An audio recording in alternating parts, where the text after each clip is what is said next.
Prince Harry faced a backlash Friday over his memoir, Spare, with criticism from the media, commentators, army veterans and even the Taliban, while Buckingham Palace kept silent on its widely leaked contents. Days before the official publication on Tuesday, disclosures from the book dominated headlines and airwaves after a Spanish-language version of the memoir mistakenly went on sale in Spain. Revelations, including an alleged physical attack on him by heir to the throne Prince William, how he lost his virginity, took drugs and killed 25 people in Afghanistan, have prompted both condemnation and derision. Writer A.N. Wilson called the ghostwritten tome the biggest royal book since Harry's mother Princess Diana collaborated with Andrew Morton for a 1992 biography, calculated and despicable, and a work of malice. Describing his decision to go public, idiotic, Wilson said the book had merely succeeded in making the public sympathize with the royal family, not with him. The book is the latest broadside from Harry and his American wife Meghan after they quit royal duties and moved to California in 2020. The Duke and Duchess of Sussex, as they are formally known, have since cashed in on their royal connections with several lucrative contracts for tell-all books and programs. The Spanish-language version of the book was hurriedly withdrawn from shelves after the blunder on Thursday, but not before it had been purchased by media outlets, wrecking the publisher's strict worldwide embargo. The Sun tabloid said public sympathy for Harry over losing his mother as a child could not justify the destructive, vengeful path he has chosen, throwing his own family under a bus for millions of dollars.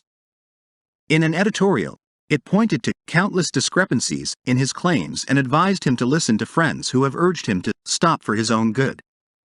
The Guardian's Gabby Hinsliff said the book had moved beyond issues of awkward public interest into the washing of dirty linen in public. The U.S. edition of the left-leaning newspaper was the first to publish a leaked extract of the book this week, in which Harry described his physical altercation with William. The details of the brothers' alleged punch-up in a palace cottage are at once almost ridiculously trivial and heartbreakingly sad, she wrote. Harry's claim to have killed 25 people in Afghanistan and likening his actions to removing chess pieces from a board has been seen as boastful and inappropriate, and enraged some veterans. Retired Colonel Tim Collins, who led a British battalion in Iraq in 2003, condemned a tragic money-making scam, adding, "That's not how you behave in the army. It's not how we think." Harry has now turned against the other family, the military, that once embraced him, having trashed his birth family, he added.